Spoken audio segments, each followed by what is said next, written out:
Assalamualaikum warahmatullahi wabarakatuh. Waalaikumsalam warahmatullahi wabarakatuh. Bagaimana kabarnya Mbak hari ini? Alhamdulillah baik. Alhamdulillah.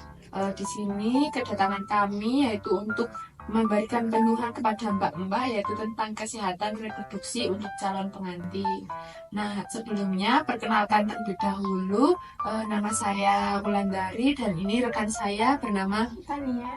Baik, di sini saya nanti akan menjelaskan tentang kesehatan reproduksi untuk calon pengantin ya Mbak. Mbak usianya kira-kira berapa nggih? 20 tahun Mbak. Kalau Mbaknya 19 tahun.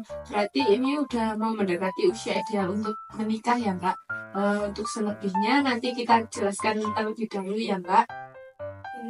Nah, sebelumnya apakah Mbak pernah mendengar atau pernah tahu apa itu kesehatan reproduksi? Belum tahu. Kalau belum tahu, saya mulai jelaskan ya Mbak. Iya. Kesehatan reproduksi itu yaitu merupakan keadaan sejahtera secara fisik, mental, sosial yang baik. Nah, kesehatan reproduksi itu juga disingkat dengan KESPRO ya. Untuk komponen KESPRO itu yaitu yang pertama ada kemampuan, keberhasilan, dan keamanan. Nah, yang kemampuan itu adalah kemampuan dapat bereproduksi atau hamil. Untuk keberhasilan yaitu keberhasilan menghasilkan anak yang sehat, cerdas, dan pintar. Lalu keamanan yaitu keamanan untuk semua proses reproduksi atau saat berhubungan seksual ya. Nah, sebelumnya apakah juga Mbak tahu usia ideal untuk menikah itu berapa? Sekitar Jadi usia ideal untuk menikah itu untuk laki-laki usia 25 tahun ya. Untuk wanita usianya minimal 21 tahun. Nah, kenapa kok harus sesuai umurnya? Yaitu karena pada usia tersebut dianggap matang bagi perempuan dari terutama segi reproduksinya. Nah, lalu ada juga nih masalah KESPRO ya. Masalah KESPRO-nya merupakan tergantung sistemnya, fungsi, dan proses alat reproduksi. Nah, dari masalah itu bisa berakibat mengganggu keharmonisan hubungan suami dan istri ya Mbak. Lalu juga mengganggu kelancaran proses kehamilan dan persalinan Mbak nanti. Lalu ada juga contoh masalah kesehatan reproduksi. Nah, yang pertama ini ada kesuburan alat reproduksi, infeksi alat reproduksi, belum matangnya organ reproduksi, lalu penyakit menular seksual, lalu keluarga berencana dan menopause.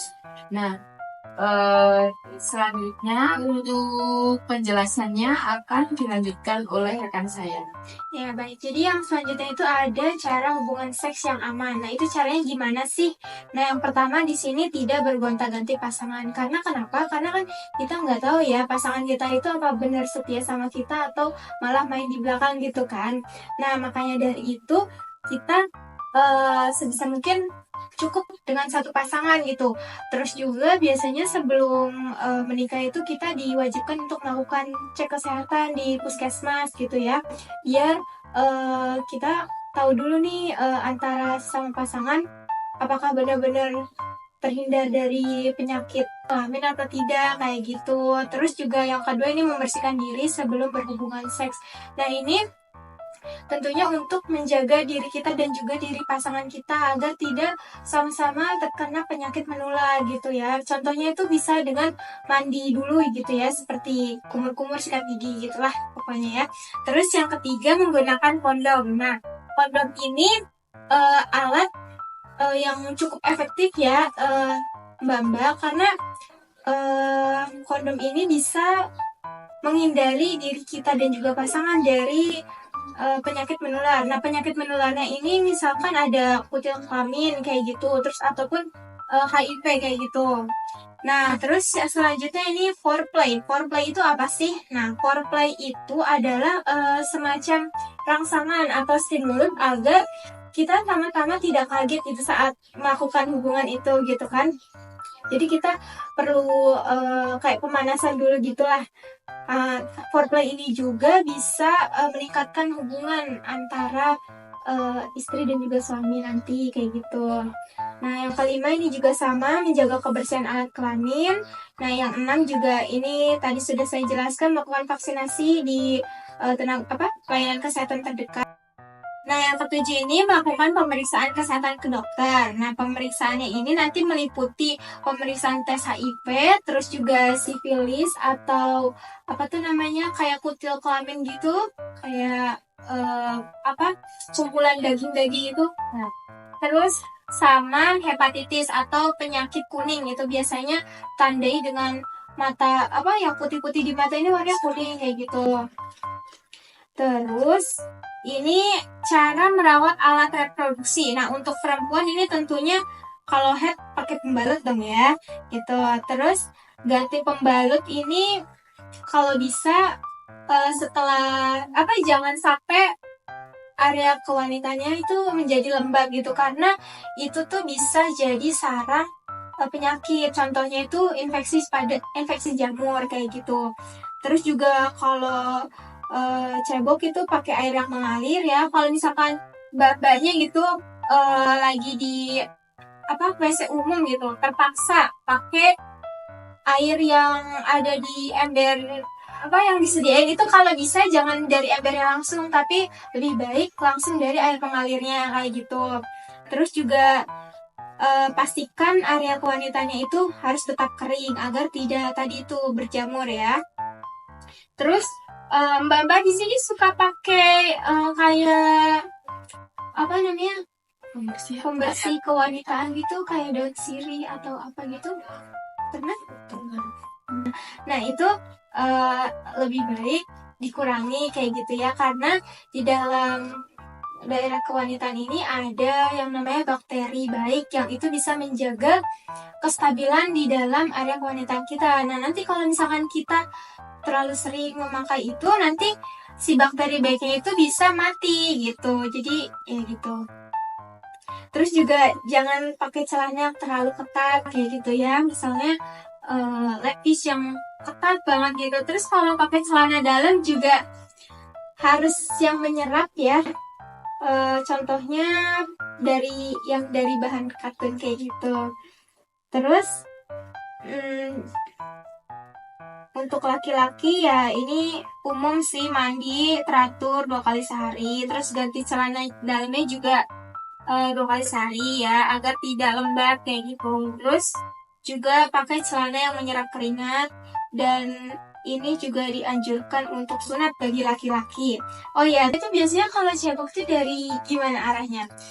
Dari arah depan ke belakang. Ya, betul sekali ya. Jadi kita itu kalau habis buang air kecil atau buang air besar, usahakan ceboknya itu dari depan ke belakang, karena agar kotoran yang ada di anus itu tidak menyebar kemana-mana gitu kan, nggak tahu ya gitu.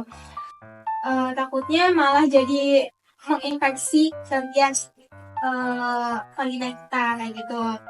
Terus dampaknya apa sih kalau misalkan kita tidak menjaga alat kewanitaan kita gitu, alat reproduksi kita? Nah, yang pertama ini ada infeksi saluran reproduksi. Terus juga bisa menyebabkan tidak subur, terus berhubungan intim menjadi tidak nyaman, infeksi saluran kemih, infeksi jamur, dan juga bahkan terjadinya peningkatan resiko kanker serviks seperti itu. Nah, itu tadi penjelasan dari Gina. Sebelumnya, apakah mbak-mbak ada yang ingin ditanyakan terlebih dahulu? Mau bertanya berapa sih usia ideal menikah itu?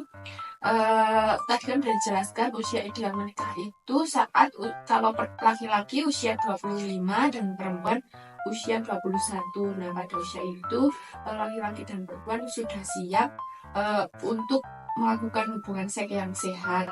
Ada yang ingin ditanyakan lagi, Mbak? Tidak. Kalau tidak ada, saya yang ingin bertanya ya, Mbak, pada mbak-mbak untuk mengevaluasi apakah mbak-mbak sudah paham terhadap penjelasan kita tadi. Nah, saya ingin bertanya, untuk cara hubungan seks yang benar itu bagaimana ya, Mbak? Tidak bergonta-ganti pasangan, menggunakan kondom, menjaga alat kelamin tetap bersih. Iya. Baik, berarti Mbak-Mbak sudah paham ya dengan penjelasan kita. Kalau begitu, untuk pertemuan kali ini kita akhiri terlebih dahulu ya Mbak. Kalau misal Mbak misal Mbak kurang paham atau masih ingin bertanya, nanti Mbak bisa datang ke tenaga kesehatan terdekat atau bisa datang ke kita ya Mbak. Kalau begitu, terima kasih. Wabillahi taufiq wal hidayah. Wassalamualaikum warahmatullahi wabarakatuh. Waalaikumsalam warahmatullahi wabarakatuh.